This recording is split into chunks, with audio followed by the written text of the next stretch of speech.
Luar biasa ya Ustadz Maulana Luar, tayangan tadi ya. saya ajukan jempol ya. Ya.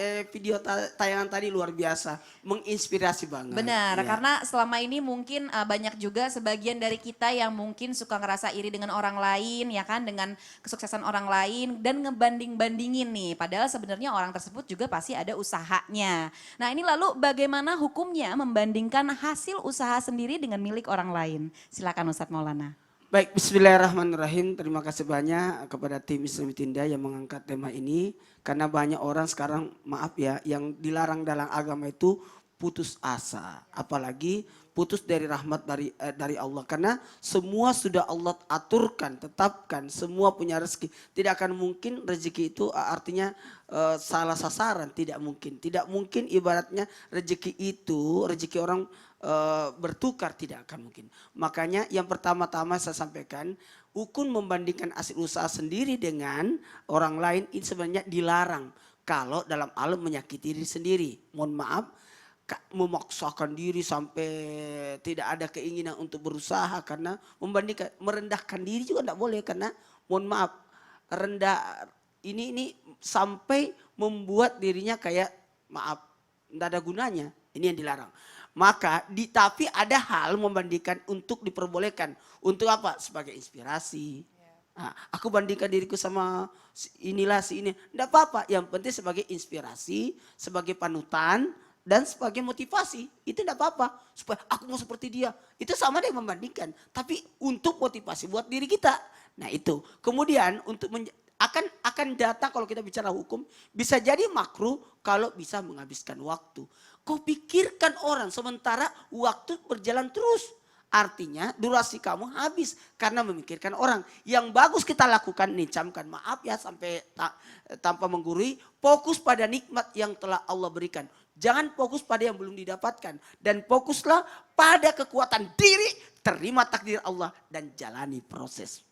Masya Allah. Nah ini sekali lagi ya, jadi kita juga harus bersyukur ya Ustadz ya dengan apa yang kita punya nih. Jadi jangan sampai karena kita terlalu fokus mikirin kesuksesan orang, jadi lupa jadi kufur nikmat juga nih sama Allah ya Ustadz ya. Masya Pokoknya Allah. rezekinya Aceh beda, usaha Siva beda, usaha Sam beda, saya juga beda. Tidak bisa. Iya benar, jadi benar-benar rizki Sudah udah diatur. diatur sama Allah ya. Makasih banyak Ustadz Maulana. Nah Ustadz Syam ini bagaimana nih tanggapannya dan kira-kira ini ada gak sih ya kisah sukses para pengusaha pada zaman Rasulullah?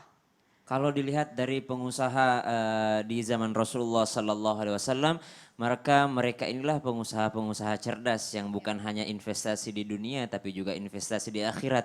Kita kenal baru-baru ini sangat viral bahwasanya ternyata tabungan Sayyidina Utsman bin Affan itu masih ada sampai sekarang di Madinah. Jadi investasi beliau itu sampai tahun 2020 itu masih ada. Bahkan ada yang mengatakan tabungan Abdurrahman bin Auf radhiyallahu anhu arda juga masih ada itu mereka semua. Bagaimana kekayaan mereka, pengusaha seperti mereka. Kita kenal Sayyidina Abu Bakar As-Siddiq. Kan ini bulan Ramadan ya, pasti ada yang mengatakan, saya mau menjadi seperti Abu Bakar As-Siddiq, menyumbangkan semua hartanya. Abu Bakar As-Siddiq menyumbangkan hartanya, investasinya masih ada. Abu Bakar As-Siddiq menyumbangkan hartanya, pekerjaannya masih ada. Sayyidina Utsman bin Affan menyumbangkan seluruh hartanya untuk agama, pekerjaan mereka masih ada. Banyak anak-anak sekarang dia nabung, lalu selesai itu saya mau sumbangkan semua untuk Allah, untuk dia kehilangan pekerjaan. Ada juga orang menyumbangkan hartanya, pokoknya saya mau disuruh nyumbang. Ada biasa gitu kan, ada acara terus disuruh nyumbang. Dia nggak bawa uang, antingnya dikeluarin dikasih. Pulang ke rumahnya bingung, kita makan apa ya, nggak punya harta lagi. Dikeluarin semua buat sumbangan, nggak begitu sahabat Nabi.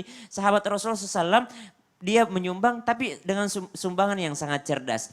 Kisah sukses salah seorang di antara mereka adalah kisah Sayyidina Abdurrahman bin Auf radhiyallahu anhu warda, di mana ketika menghindari daripada kejaran kafir Quraisy menuju Madinah dalam tangan kosong, tapi sampai di Madinah menjadi penguasa pasar dan dia yang menguasai tempat pada saat tersebut.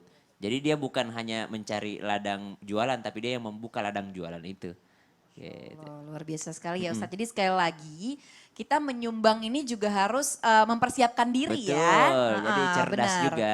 Jadi jangan sampai apa yang kita punya saat ini semuanya main kasihin aja jadi habis, kita pun jadi nggak punya persiapan untuk diri kita sendiri. Masya Allah, terima kasih banyak Ustadz Syam. Ya. Ya jamaah yang rahmati Allah, setelah ini kita masih akan melanjutkan bahasan tema kita yaitu usaha tidak mengkhianati hasil. Dan nanti di segmen 4 kita juga akan berdoa bersama untuk Indonesia agar dijauhkan dari wabah penyakit ini. Masya Allah. Dan ini aku ada info juga akan ada Ramadan I'm in Love yang akan dibawakan oleh Habib Usman dan Kartika Putri. Ya jamaah yang rahmati Allah, jangan kemana-mana, tetap di Islam itu indah. Jamaah Alhamdulillah.